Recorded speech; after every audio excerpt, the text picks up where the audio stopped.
Bwana Yesu asifiwe sana. Nitasoma Kumbukumbu la Torati ile sura 22 mstari wa kwanza mpaka wa 3. Neno limeandikwa: Umonapo ng'ombe wa nduguyo au kondoo wake akipotea, usijifiche kama usiyemuona. Sharti utamrudisha kwa nduguyo.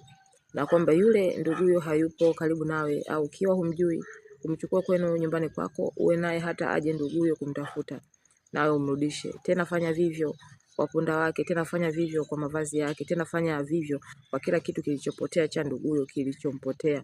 Ukakiona wewe, usijifiche kama usiyekiona. Haleluya. Kuna kawaida ile ambayo watakatifu tunayo, yani ya kujificha, kujifanya kama huoni lakini umeona.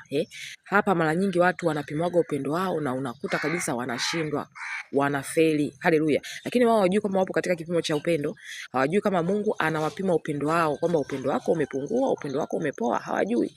Unaona? Kwa mfano upo umekutana na Biblia ya mpendo, unajua kabisa Biblia ni ya fulani.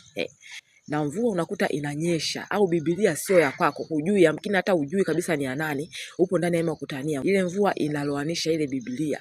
Wewe unapita kama uoni. Yani unajifanya azifu, yani hujaiona, na Mungu amekutizamisha aone utafanya nini. Kwa sababu kwa kawaida ingekuwa Biblia yako ungekimbia haraka kuitoa pale uipeleke sehemu ambapo mvua haipigi. Unaona? Lakini wewe kwa kuwa sio ya kwako, utasema hii Biblia mimi sio ya kwangu. Mwenye nao Roho Mtakatifu atamsemesha aje kuitoa. Unaacha unapita. Unaona mavazi ya mwenzako yamedondoka chini, kafua nguo mbichi iko chini, au hata kama imekauka tu.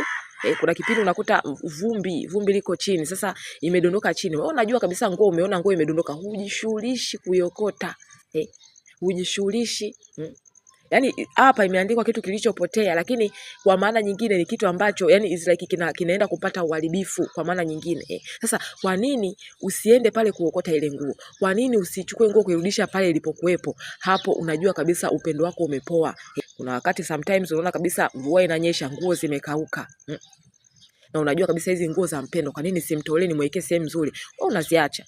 Unasema mwenye nazo atajua mwenyewe, wewe hujali. Yamkini umeomba Bwana Yesu Kristo, ninaomba uniongezee upendo nilipopungua, kwa sababu neno la Mungu linasema wote wametenda dhambi na kupungukiwa na utukufu wa Mungu. Nyakati za mwisho upendo wangu utapoa. Ni maombi yako kama unamwomba Mungu, Baba ninaomba unijaze upendo, nijaze upendo. Sasa ili kujua kwamba upendo wako umeongezewa, lazima tukio lije.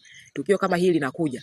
Ukijiona kwamba unaona kama hivi nguo ya mtu imedondoka, unaona kitu cha mtu kiko pale, unajua vile ni viatu vya fulani kabisa, kimoja kiko huku, kipo nje, kingine kipo sehemu hii, na unakijua kabisa huokote ukirudisha mahali pake au ukihifadhi, alafu unaona is okay, ujue hapo upendo wako bado umepungua. Inaweza ikawa ni huduma, karama, vipawa. The way inavyoenenda ni kama anaenda kupotea.